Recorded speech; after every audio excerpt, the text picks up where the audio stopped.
Hello everyone. Recently there were a report from the Amnesty International where they was blaming Ukraine how bad we are breaking all kind of international laws and how we're locating military bases in hospitals, in schools, making a big danger to civilians. So today in this video I just want to read this report together with you, not from the media, to pay attention to many things which they're talking about. One of interesting facts that Ukrainian organization of Amnesty International totally deny their participation to this report. They said they didn't make it, they didn't participate in gathering information. Okay, so there is a report, Ukrainian fighting tactics endanger civilians.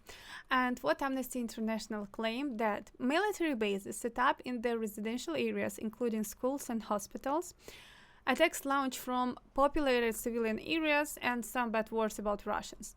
Actually, while I already read the report, I just want to give you the point from which they describe all the things to make the things more easy for you to understand. Their point is that they are describing Ukrainians who are killed by Russian artillery shelling and by Russian rockets. But in this things they blame Ukrainians because they said that there were evidences that Ukrainian army were around, and that's why Ukrainian civilians got killed. And their initial idea is that you shouldn't be by any means anywhere near civilians.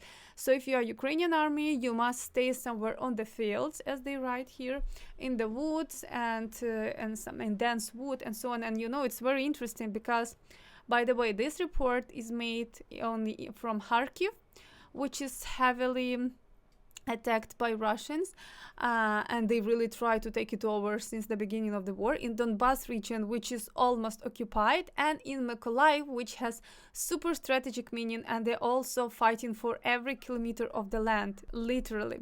So in these areas, by the way, Mykolaiv, it's some kind of south. They don't have any wood at all. They have fields, agricultural fields. And just not to talk about nothing, I will show you the map of Ukraine. And in this map you can see that this area, this is a dense wood which we have, that which is really dense, and this area, the Carpathians, this is a dense wood. But this one, you can even find that it's not so much green like all other parts of Ukraine. And this is exactly where they was doing the report with this Mykolaiv. Then they go to Kharkiv area, and they go to Donbas area. And this area, it is at all, as I said, the flat area. It has fields, it has agriculture. You can notice even here this all agricultural fields, and this is just a gardens of people. So in which wood they expect you to hide, it's very ununderstandable. Yeah, so there is nothing called dense wood in these areas even. Anyway, let's back to report, and let me comment a couple of things which just, I guess, can make the things sound a bit different. So how Amnesty International is doing these reports, they go ask civilians, and then they kind of go and investigate by themselves. And as I said, that Ukrainian organization didn't investigate anything. So the one who came, it was some other foreigners who come and experienced that. And we don't know if those foreigners were Russians actually, or it was somebody who is friendly to Russia to come up with such report, or it was purely independent foreigners, but they didn't engage Ukrainian organization. And this is weird by itself, I guess. So what they are writing, what they're talking about. The mother of 50-year-old man killed in a rocket attack on 10 June in village south of Mykolaiv told Amnesty International, "The military were staying in a house next to our home, and my son often took food to the soldiers. I begged him several times to stay away from there because I was afraid of his safety. That afternoon, when the strike happened, my son was in the courtyard of our home, and I was in the house, and he was killed on the spot. His body was ripped to shreds. Our home was partially destroyed, and Amnesty International researchers found military equipment and uniforms at the house next door."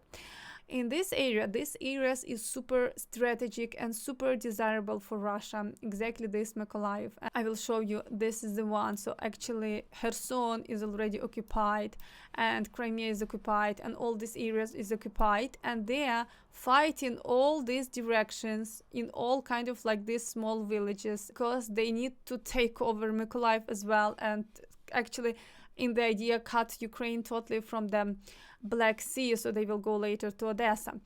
You cannot leave those villages totally with no, no care, and the villages which is exactly on the front line, and just go behind, because on front it's already occupied, so you need to go behind the village and leave the village totally with no military, just because maybe by some point somebody will attack. And they're not talking here that they were locating any kind of weapon there. They said that the soldiers were living in the house and they just find a uniform. And I guess this is too much to talk that they locate the military base there, which they are saying. Mykola, who lives in a tower block of neighborhood of Lysychansk, was repeatedly struck by Russian attacks, which killed at least one older man, told Amnesty International. I don't understand why our military is firing from the cities and not from the fields. And I not sure how much we can trust this word, but let's say even if those words are true, I guess again the fields in front of the cities, they could be already totally occupied, because they are talking about exactly the front line. All these places which they are talking, it's a front line, it's not somebody on the back.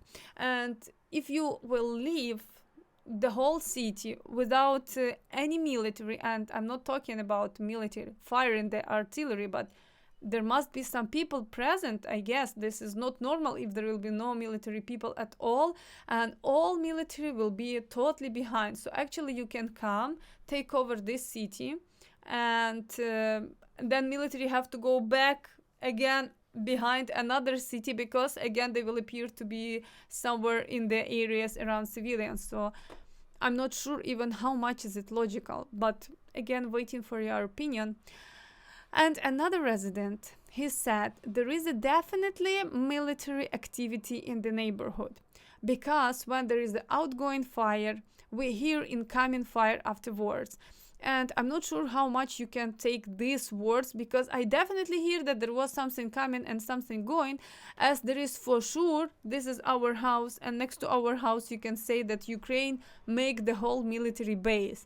This is not the way how you need to describe it, I guess. And there is a lot of kind of like such things, and I guess that if there were soldiers passing, staying, sleeping in some places, you cannot really call it military base, because this could be a small group of soldiers. And at the same time, just write me in the comments if you think this is a right decision in the war, when the war is in your country and the enemy try to occupy your areas. You must free yourself totally from all kind of cities, and you must remain only on the fields and keep the cities totally with any military inside. Okay, another thing, a military bases in the hospitals, the whole bases. So I understand that there is a huge storage of weapon, machines. The full hospital is just occupied by military, and also there are some kind of civilians around these areas. So what they are writing, in 5 towns, actually in 2 towns, they find out that the soldiers were resting, milling about and eating meals in the hospital. And resting and eating meals in the hospital by Amnesty International is considered creating a military base in the hospital. And I need to tell you that the hospitals in these areas, because they usually talk about some kind of villages or very small cities, these places usually have not much facilities at all. Ukraine is not developed equally in small and big cities. The small towns, they really usually don't have anything. And military hospital, dinery, it could be the only one place which could be at all suitable for food and for doing anything. But you cannot call, if the soldier come to eat in the hospital, you cannot call this locating a military base in the hospital. And it's all about the same things. A military based in schools. This is more crazy. Most of the areas which is located on the front line, they have almost no people living there. And even if they are writing that they are locating bases in schools, even there are no students, but they are located in highly populated areas. And there are no highly populated areas nowadays in the front lines. So many people left. They left anywhere but more far from those zones. And sometimes there are no other options where to stay, like to stay just on these places. And this is not about that they are bringing and making the storage of weapon or something. It's just about they are staying and they are finding their uniform and some kind of patrons from machine guns inside of the schools, and this is how they are making such big statement as there was a military base in the school. The good point that they mention here that international humanitarian law does not specifically ban parties to the conflict from basing themselves in schools that are not in session. However, militaries have an obligation to avoid using schools that are near houses or apartment buildings full of civilians, putting these lives at risk unless there is a compelling military need. If they do so, they should warn civilians and, if necessary, help them to evacuate, which, as I said, Ukrainian military is doing. And the areas are not highly populated. There are no highly populated areas in these places. There are so many people evacuated, and the one who didn't get evacuated, mostly they didn't want for many reasons to be evacuated. So that was the report. They visited a couple of places in 3 different regions. They found some pieces of military uniform, and they found some witnesses of people who hear that there is somebody shelling, and most likely while Russia is hitting them back, it means they was shelling somewhere from these areas. And based on that, they make such bold statements for all the world that Ukraine creating military bases in school, between civilians, in hospitals, and we are such a bad guys. And actually, by this way, this is our fault that our civilians is getting killed by Russian rockets. Thanks for watching this video and listening this video. If you found it interesting, I would really appreciate your comments about your ideas of such kind of international organizations, which is really clearly not saving any justice needs, and they're just saving some needs of somebody who is financing them. Thanks for watching.